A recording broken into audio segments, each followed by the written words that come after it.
Si pemegang kunci. Boom! Mereka menggedor lagi. Dudley terbangun dengan kaget. "Di mana meriamnya?" tanyanya bego. Terdengar gebrakan di belakang mereka dan Paman Vernon muncul tergopoh-gopoh ke dalam ruangan. Tangannya memegang senapan. Sekarang mereka tahu apa yang ada dalam bungkusan kurus panjang yang tadi dibawanya. "Siapa itu?" teriaknya. "Ku peringatkan kau, aku bersenjata." Sunyi sesaat. Kemudian, gubrak! Pintu dihantam begitu keras sampai terlepas dari engselnya dan dengan bunyi memekakkan telinga, pintu itu terempas ke lantai. Sesosok raksasa berdiri di depan pintu. Wajahnya nyaris tersembunyi di balik rambut panjangnya yang awut-awutan dan berewok liar yang berantakan. Tetapi kau bisa melihat matanya, berkilauan bagai dua kumbang hitam di balik rambut awut-awutan itu. Si raksasa memaksakan diri masuk.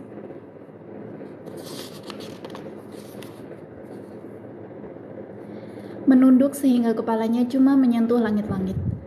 Dia membungkuk, memungut pintu, dan dengan mudah memasangnya kembali ke engselnya. Deru badai di luar teredam sedikit. Dia menoleh memandang mereka semua. "Bisa bikinkan teh, kan? Tidak gampang datang ke sini." Dia melangkah ke sofa. Dudley duduk membeku ketakutan. "Minggir, karung besar," kata orang asing itu. Dudley mencicit dan bersembunyi di belakang punggung ibunya. Bibi Petunia sendiri berjongkok ketakutan di belakang Paman Vernon. "Nah, ini dia Harry," kata si raksasa. Harry mendongak memandang wajah liar dan galak itu, dan melihat sudut mata kumbangnya berkerut penuh senyum. "Terakhir kali aku melihatmu, kau masih bayi," kata si raksasa. "Kau mirip sekali ayahmu, tapi matamu mata ibumu." Paman Vernon mengeluarkan suara serak yang aneh. "Saya meminta Anda segera pergi, Sir," katanya. "Anda menjebol pintu dan masuk tanpa izin." "Ah, tutup mulut, Dursley, jangan sok," kata si raksasa. Tangannya menjangkau ke belakang sofa, menjambret senapan dari tangan Paman Vernon, membengkokkannya seakan senapan itu terbuat dari karet saja, lalu melemparkannya ke sudut ruangan.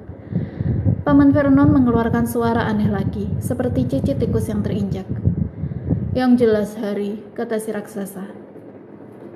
Berbalik membelakangi keluarga Dursley.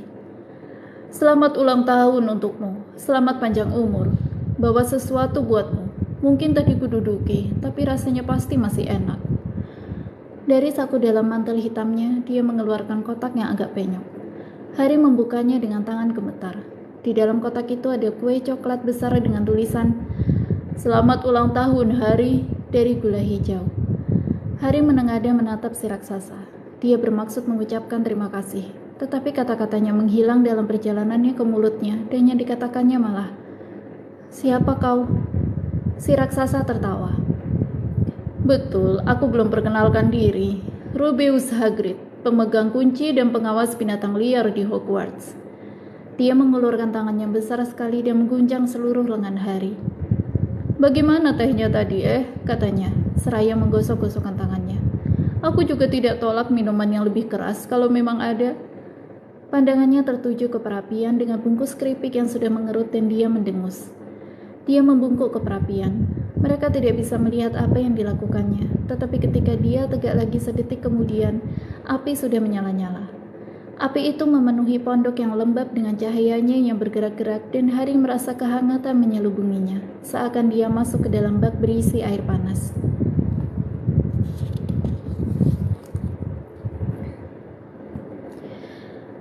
Si raksasa duduk kembali di sofa, yang langsung melesak keberatan dan mulai mengeluarkan berbagai benda dari dalam sakunya. Ceret tembaga, satu pak sosis lezat, tusukan panjang, teko, beberapa cangkir yang sudah somplak, dan sebotol cairan kuning kecoklatannya diteguknya dulu sebelum dia menyiapkan makanan. Segera saja pondok dipenuhi bunyi dan bau sosis panggang yang lezat. Tak seorang pun bicara ketika si raksasa bekerja, tetapi ketika dia melepas 6 sosis gemuk berminyak yang sedikit gosong dari tusukannya, Dudley mulai gelisah. Paman Vernon berkata tajam, "Jangan sentuh apapun yang diberikannya padamu, Dudley." Si raksasa tertawa seram. "Anakmu yang sudah sebulat bola tidak perlu digemukkan lagi, Dursley. Jangan khawatir." Dia menyerahkan sosis-sosis itu kepada Harry. Harry yang sudah lapar sekali belum pernah makan makanan selezat itu, tetapi dia tetap tak bisa melepas pandangannya dari si raksasa. Akhirnya, karena tak seorang pun kelihatannya akan menjelaskan, dia berkata, "Maaf, tapi saya tetap belum tahu siapa Anda." Si raksasa menghirup tehnya dalam tegukan besar dan melap mulut dengan punggung tangannya. "Panggil aku Hagrid," katanya.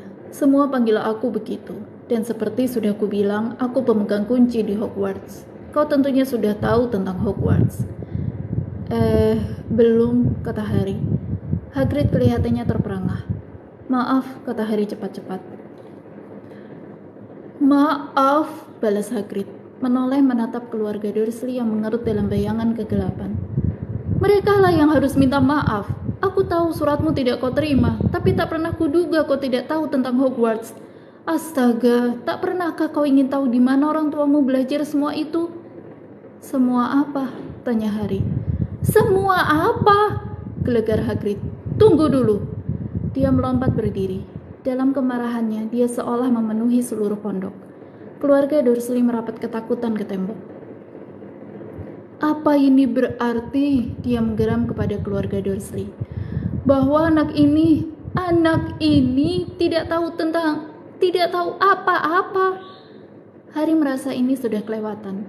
Dia kan sekolah dan angka-angkanya juga tidak buruk. "Aku tahu beberapa hal," katanya. "Aku bisa matematika dan pelajaran-pelajaran lain." Tetapi Hagrid hanya mengibaskan tangannya dan berkata, "Tentang dunia kita maksudku. Duniamu, duniaku, dunia orang tuamu." "Dunia apa?" Hagrid kelihatannya sudah siap meledak. "Dursley!" teriakannya mengguntur. Paman Vernon yang sudah pucat pasi menggumamkan sesuatu yang kedengarannya seperti "Wimble-wimble." Hagrid menatap liar pada Harry. "Tapi kau pasti tahu tentang ayah dan ibumu," katanya. "Maksudku, mereka terkenal. Kau terkenal." "Apa? Jadi ayah dan ibuku terkenal?" Kau tak tahu.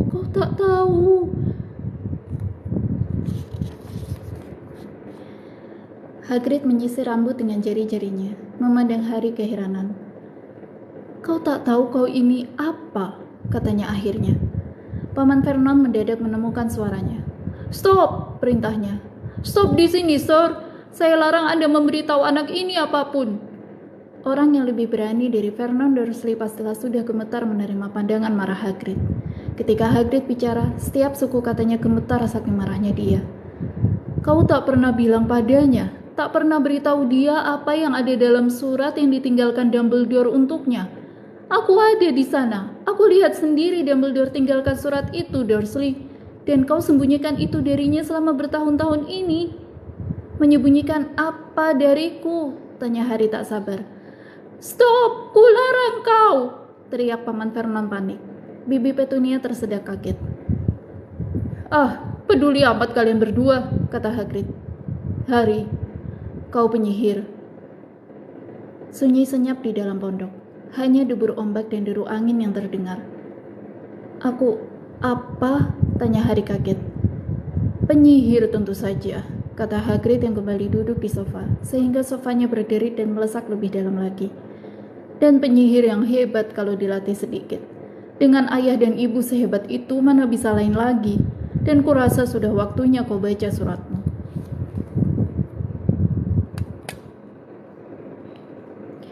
Harry mengulurkan tangan akhirnya untuk mengambil amplop kekuningan dengan alamat ditulis dengan tinta hijau ditujukan kepada Mr. H. Potter, lantai pondok di atas karang laut. Harry menarik keluar suratnya dan membacanya. Sekolah Sihir Hogwarts. Kepala Sekolah Albus Dumbledore. Order of Merlin, kelas pertama, penyihir hebat, kepala penyihir Konfederasi Sihir Internasional. Mr. Potter yang baik, dengan gembira kami mengabarkan bahwa kami menyediakan tempat untuk Anda di Sekolah Sihir Hogwarts. Terlampir daftar semua buku dan peralatan yang dibutuhkan. Tahun ajaran baru mulai 1 September. Kami menunggu burung hantu Anda paling lambat 31 Juli. Hormat saya, Minerva McGonagall, Wakil Kepala Sekolah. Berbagai pertanyaan meledak-ledak dalam kepala Hari seperti kembang api, dan dia tidak dapat memutuskan mana yang akan ditanyakan lebih dulu. Sesudah lewat beberapa menit, dia bertanya tergagap. Apa maksudnya mereka menunggu burung hantuku? Korkon bloan, aku jadi ingat.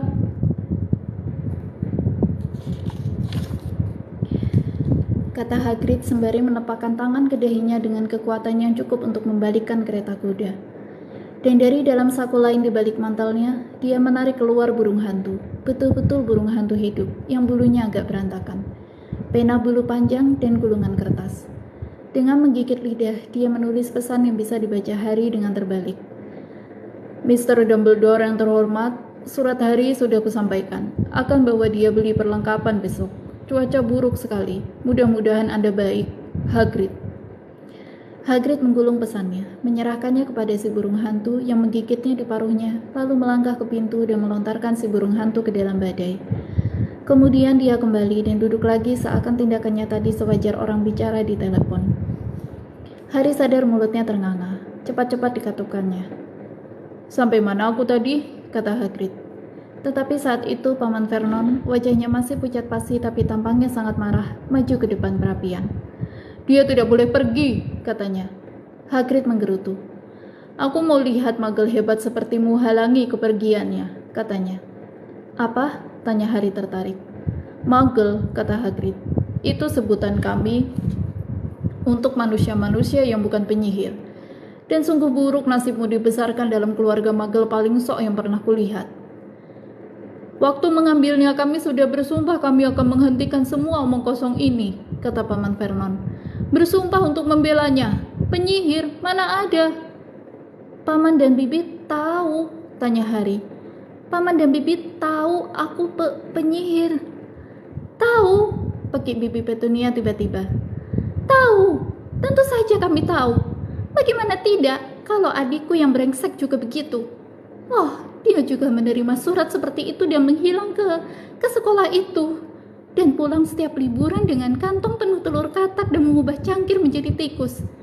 Aku satu-satunya yang tahu dia seperti apa. Dia aneh. Tetapi ibu dan ayahku, wah, apa-apa Lily. Lily begini dan Lily begitu. Mereka bangga punya anak penyihir. Dia berhenti untuk menarik napas dalam-dalam dan kemudian merepet lagi. Kelihatannya sudah bertahun-tahun dia ingin mengeluarkan semua ini. Kemudian dia bertemu si Potter itu di sekolah. Lalu mereka menikah dan punya anak kau. Dan tentu saja aku tahu kau pasti sama anehnya, sama abnormalnya. Dan kemudian si Lily itu kena ledakan dan terpaksa kami kebebanan kau. Harry sudah menjadi pucat. Segera setelah dapat bicara dia berkata, ledakan? Kalian bilang mereka meninggal dalam kecelakaan mobil. Kecelakaan mobil? Raung Hagrid.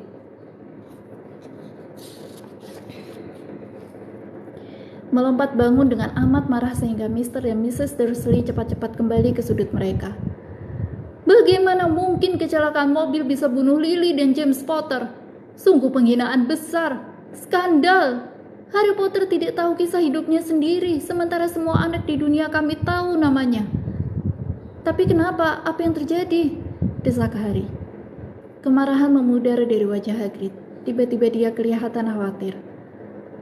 Tak kusangka akan begini, katanya cemas dengan suara rendah. Waktu Dumbledore bilang mungkin akan ada kesulitan ambil kau, tak kukira kau serba tidak tahu begini. Ah Harry, aku tak tahu apakah aku orang yang tepat untuk beritahu kau, tapi harus ada yang kasih tahu. Tak mungkin kau berangkat ke Hogwarts tanpa tahu ini. Hagrid memandang sebal pada keluarga Dursley. Ya, ada baiknya kau tahu sejauh yang bisa kuceritakan padamu. Aku tak bisa ceritakan semuanya, soalnya sebagian di antaranya misteri besar. Dia duduk, memandang api selama beberapa detik, kemudian berkata, semua ini menurutku dimulai oleh orang yang bernama, kelewatan sekali kau tidak tahu namanya. Semua orang di dunia kita tahu, siapa? Ya, aku tak mau sebut namanya kalau bisa. Tak seorang pun berani sebut namanya. Kenapa tidak? Astaga naga Harry, orang kan masih takut. Wah, susah jadinya. Begini, ada penyihir yang jadi jahat. Jahat sekali, bahkan lebih dari jahat. Jauh lebih jahat daripada sekadar lebih jahat. Namanya Hagrid menelan ludah, tapi tak ada suara yang keluar. Bagaimana kalau ditulis saja? Harry mengusulkan. Tidak, aku tidak bisa eja. Baiklah, Voldemort. Hagrid bergidik. Jangan suruh aku sebut sekali lagi. Pendeknya, penyihir ini kira-kira 20 tahun yang lalu mulai cari pengikut. Dan dapat lagi. Sebagian karena takut, sebagian lagi karena inginkan cipratan kekuasaannya. Karena dia memang punya kekuasaan. Sungguh hari-hari suram, Harry. Kita tak tahu siapa yang bisa dipercaya. Tak berani bersikap ramah pada penyihir asing. Hal-hal mengerikan terjadi. Dia mulai ambil alih kekuasaan. Tentu saja beberapa berusaha lawan dia, dan mereka dibunuh. Dengan sangat mengerikan. Salah satu tempat yang masih aman adalah Hogwarts. Kurasa Dumbledore adalah satu-satunya yang ditakuti kau tahu siapa. Tidak berani ambil alih sekolah, dulu paling tidak. Ibu dan ayahmu penyihir hebat. Dua-duanya ketua murid semasa mereka sekolah. Kurasa misterinya adalah kenapa kau tahu siapa tidak coba tarik ibu dan ayahmu ke pihaknya sebelumnya. Mungkin dia tahu mereka terlalu dekat dengan Dumbledore, sehingga pasti tidak tertarik pada sihir hitam. Mungkin dia kira bisa bujuk mereka. Mungkin dia cuma ingin mereka menyingkir. Yang orang tahu hanyalah dia muncul di desa tempat kalian tinggal di malam Halloween 10 tahun lalu. Kau baru berumur 1 tahun. Dia datang ke rumahmu dan Hagrid tiba-tiba menarik keluar sapu tangan yang sangat kotor dan membuang ingus dengan bunyi seperti trompet. Maaf, katanya. Tetapi aku sedih sekali. Aku kenal ibu dan ayahmu. Tak ada orang lain sebaik mereka. Pendeknya, kau tahu siapa bunuh mereka. Dan kemudian, dan ini misteri yang sesungguhnya, dia mencoba bunuh kau juga. Mau habisi kalian sampai tuntas kurasa, atau mungkin dia memang senang membunuh. Tetapi dia tidak bisa bunuh kau. Pernahkah kau bertanya-tanya bagaimana kau dapat bekas luka di dahimu? Itu bukan luka biasa. Itu yang kau dapat jika kekuatan sihir jahat sentuh kau. Berhasil tewaskan ibu dan ayahmu, bahkan hancurkan rumahmu. Tetapi tidak mempan untukmu. Itulah sebabnya kau terkenal, Harry.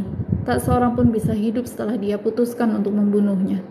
Tak seorang pun, kecuali kau. Dan dia telah berhasil bunuh penyihir-penyihir terbaik pada zaman ini. Keluarga McKinnon, keluarga Bond, keluarga Privet. Padahal kau masih bayi dan kau hidup. Sesuatu yang menyakitkan berpusar dalam benak Harry. Ketika cerita Hagrid hampir tamat, dia melihat kembali cahaya hijau menyilaukan, lebih jelas daripada yang selama ini diingatnya. Dan dia juga ingat sesuatu yang lain untuk pertama kali dalam hidupnya. Tawa nyaring, dingin, dan bengis. Hagrid menatapnya dengan sedih. Aku sendiri yang ambil kau dari rumahmu yang hancur atas perintah Dumbledore. Ku bawa kau ke keluarga ini. Omong kosong besar, kata Paman Vernon. Harry melompat. Dia nyaris lupa keluarga Dursley ada di situ. Paman Vernon kelihatannya sudah mendapatkan kembali keberaniannya. Dia mendelik kepada Hagrid dan tangannya terkepal. Dengarkan aku, Harry, geramnya. Kuakui kau memang agak aneh, tapi mungkin bisa dibereskan dengan dihajar. Sedangkan tentang orang tuamu, mereka memang aneh, tak bisa dibantah. Dan menurutku dunia ini lebih baik tanpa mereka. Yang terjadi itu salah mereka sendiri, bergaul dengan tukang-tukang sihir. Mau apa lagi? Sudah kuduga mereka akan berakhir begitu. Tetapi saat itu Hagrid melompat bangun dari sofa dan menarik payung butut merah jambu dari dalam sakunya. Sambil mengacungkan payung itu ke arah Paman Vernon seperti pedang, dia berkata, Kuperingatkan kau, Dursley. Kuperingatkan kau. Satu kata lagi saja. Menghadapi bahaya ditombak dengan ujung payung, keberanian Paman Vernon melempem lagi. Dia merapatkan diri ke dinding dan diam. Itu lebih baik, kata Hagrid. Bernapas berat dan duduk lagi di sofa, yang kali ini melesak sampai ke lantai. Harry sementara itu masih penasaran, masih ingin mengajukan ratusan pertanyaan.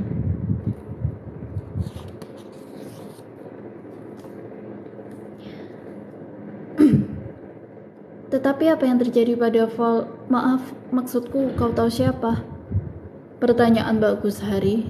Hilang, lenyap, malam yang sama dia coba bunuh kau. Membuat kau tambah terkenal. Itulah misteri yang paling besar. Soalnya belakangan makin lama dia makin kuat. Jadi kenapa dia harus pergi?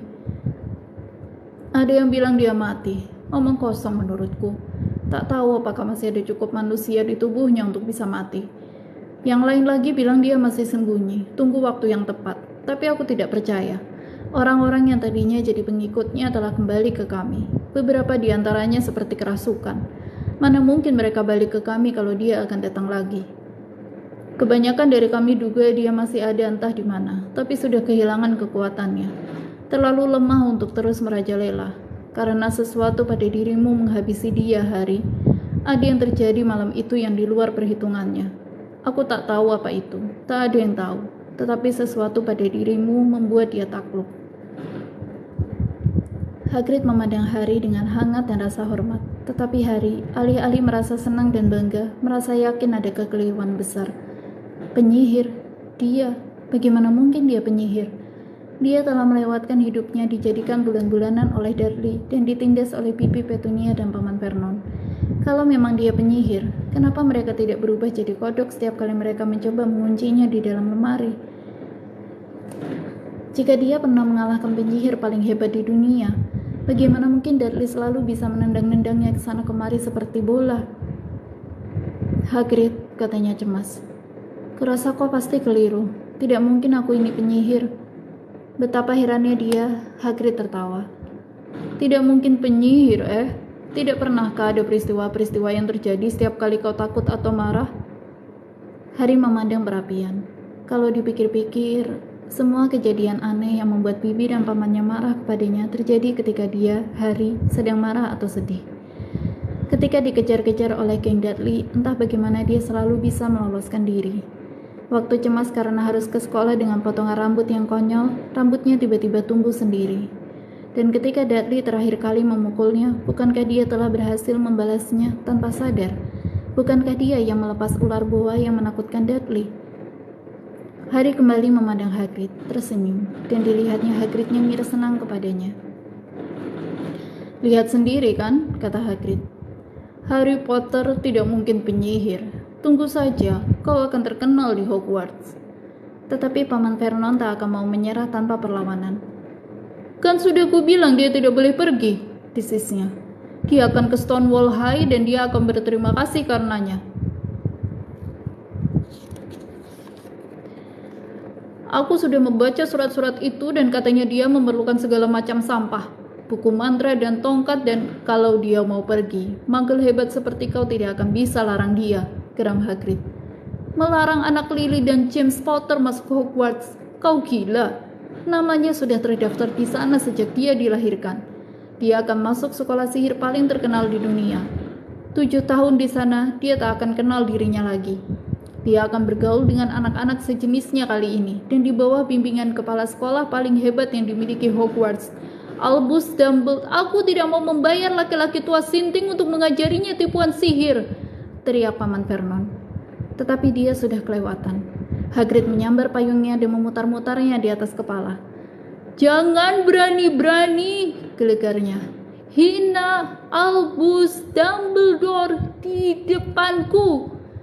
Diayunkannya payungnya turun untuk menunjuk Dudley. Ada kilatan cahaya ungu, bunyi seperti petasan, jeritan nyaring, dan detik berikutnya Dudley menari-nari di tempat dengan tangan memegangi pantatnya yang gemuk, menjerit-jerit kesakitan.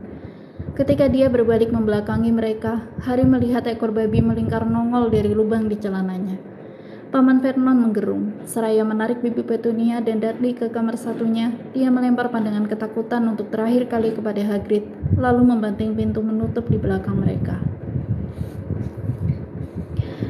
Hagrid menunduk menatap payungnya dan membelai jenggotnya. Harusnya tak boleh marah, katanya menyesal. Tapi kan tidak berhasil. Maksudku mau ubah dia jadi babi, tapi kurasa dia sudah mirip sekali babi. Tak banyak lagi yang bisa dilakukan. Dia melirik Harry dari bawah alisnya yang lebat. Aku akan berterima kasih kalau kau tidak sebut-sebut kejadian ini pada siapapun di Hogwarts, katanya. Aku sebetulnya tidak boleh menyihir, hanya boleh sedikit saja untuk ikuti kau dan antar surat-surat kepadamu dan belanja. Salah satu alasan aku ingin sekali dapatkan tugas ini. Kenapa kau tidak boleh menyihir? Tanya Harry. Oh ya, aku dulunya sekolah di Hogwarts juga, tapi aku dikeluarkan jujur saja. Waktu kelas 3, mereka patahkan tongkatku jadi 2 dan macam-macam lagi. Tetapi Dumbledore izinkan aku tinggal sebagai pengawas binatang liar. Orang hebat Dumbledore. Kenapa kau dikeluarkan? Sudah malam dan banyak yang harus kita lakukan besok, kata Hagrid keras-keras.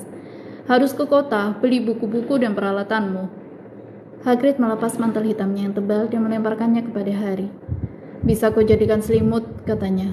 Jangan pedulikan kalau sedikit meronta-ronta. Kurasa masih ada sepasang tikus di salah satu sakunya.